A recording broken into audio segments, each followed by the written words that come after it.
its heroes. The ones who keep it moving, showing up again and again. No matter the heat, no matter the hour, no matter the distance. But in a world that barely carries cash anymore, showing generosity is easy to forget. So we made it visible. Visa and Noon presents Tap to Tip, a sticker that allows customers to tip riders even beyond delivery moments. One tap, one thank you, supporting every rider across the city. So next time you see this, Buuan kita. to return the generosity. Tikman mo. May tinik. Multiplan mo ako ng pain reliever ko. As they look closer, they notice it's been embalmed in a very strange way. There's just one layer of bandage around the head instead of three. And the limbs are wrapped together, not separately. But it's the shape of the skull that's most surprising. First, by the shape, we thought it was a baby or a sub-adult, but then we started seeing some features right there. By the teeth and the shape of the bones, we can know it's a mummified dog. A mummified dog in a human tomb is highly unusual. As far as we know, it's a very rare case because we can find a lot of dogs across Egypt, but they are not next to the human bodies. The discovery may help shed light on the significance of animals in ancient Egyptian belief. The dog could be a religious offering to a particular god. According to ancient Egyptian belief, dogs are associated with the god Anubis. The jackal-headed Anubis was the god of mummification. He weighed the heart of the dead against a feather. If the heart was lighter, the soul could enter heaven. But if it was heavier, they were eaten by Amit, the devourer of the dead. Depictions of Anubis would often be present in tombs to offer protection to the mummy. Sarap. Tikim. This mummified dog could be an offering to Anubis. But there's something that doesn't add up. We started cleaning it and we found something very unusual. They discover a perplexing clue in the alignment of the mummies. In Kabet al-Hawa, archaeologists are racing to save a rare mummified crocodile.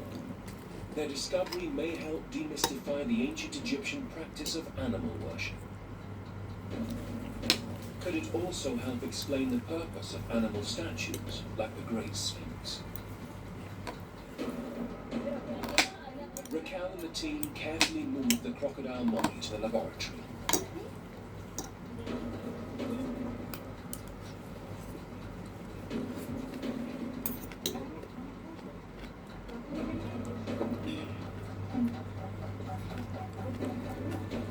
We made it.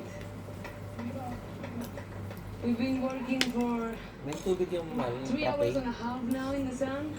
And it all came out extremely well. I wasn't expecting this success. The crocodile survives its journey intact and can now be examined in more detail. Alejandro is puzzled as to why these mummified crocodiles are here. It's something that always happens in archaeology. Surprises that, well, it's a challenge to explain that. There could be a connection with a mysterious cult that worshipped an ancient god called Sobek. Sobek is always represented as a crocodile. It's an animal that was living on the banks of the Nile. It's related with the fertility that the river gave to ancient Egypt. One powder was in the a sachet. crocodile god who built the world Every created 12 with the blood hours. from his sweat. Ancient Egyptians feared his power, but also revered him as a protector and a healer. Bagay pala yung talong In sa some ganito. versions of the myth, when the god Osiris Ang sarap was ng slain talong. in a fight, Sobek gathered up the body parts and put the god back together. Ganyan mo po. Some wealthy Medyo madami lang Egyptians yung suka bred mo man. pet crocodiles. Oh? that they adorned Dinamihan ko talaga eh. Hindi ko tinipid eh. why.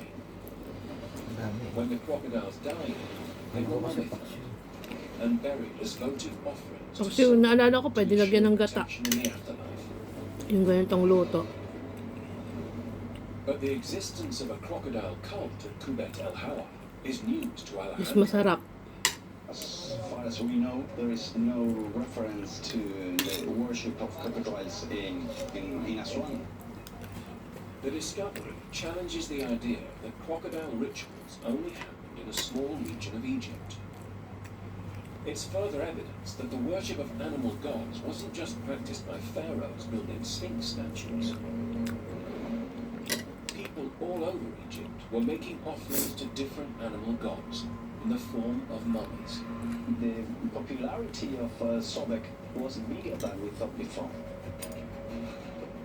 Alejandro's team looks for further evidence of a crocodile cult. If these animal mummies were protecting human burial, a tomb could be close by.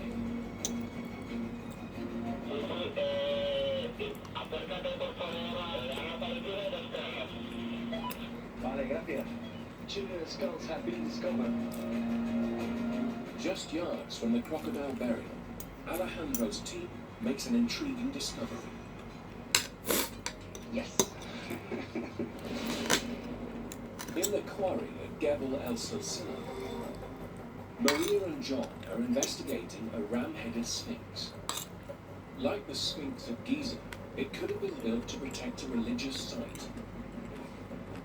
They're now looking for evidence to explain why it was abandoned, unfinished. I can't believe I put my head underneath the bloody sphinx. She's actually sat on a stone. She's ready to lift. They quarried underneath her to put a sledge in to lift her to get her out of here. John's discovery shows how the Sphinx was ready to be moved. So why did the ancient Egyptians leave it here unfinished? Maria explores the surrounding area for an explanation as to why the Egyptians gave up on the protective powers of this Sphinx. Well, we're looking for more clues, if they've painted something, if they've written something, if they've given us any form of clue. Do you see a red mark there, painted? The red markings are on a nearby plinth, but they're too faint to decipher. Maria needs to get photos for close-up analysis. I'm going to sneak carefully behind here and try not to get the entire wall behind me, which is about 4 meters of spoil just packed up. Try not to collapse it on top of me, so wish me luck. Maria's mission is a dangerous one. Loose rocks are piled next to the stone. If she's unlucky, one false step could trigger a landslide. 400 miles north, at the Great Sphinx, the ancient Egyptians believed many animal gods had divine powers to protect. If it was King Khafre who commissioned the Sphinx, he wanted to harness that power for himself. The Great Sphinx is one of the great icons of Egypt. You could argue it's perhaps the most iconic statue anywhere in the world, but it remains an enigma. Chris searches for evidence of how it was built. The ancient Egyptians carved the Sphinx from limestone, and it's a match with the surrounding bedrock. The Sphinx wasn't built in an empty space, it was cut out of solid bedrock. So you have to try to imagine where we're standing now, until the ancient Egyptians came along, was solid bedrock. The Great Sphinx wasn't built with stone from remote quarries. It was carved out of the Giza landscape. In order to create the Sphinx, the Egyptians first had to kind of free it from the natural rock, and they did that by creating a kind of quarry around it. And they just left some of the living natural rock in the centre, which they then cut into the shape of the Sphinx. Chris has discovered how the Sphinx was built. but he still wants to solve the mystery of its animal form.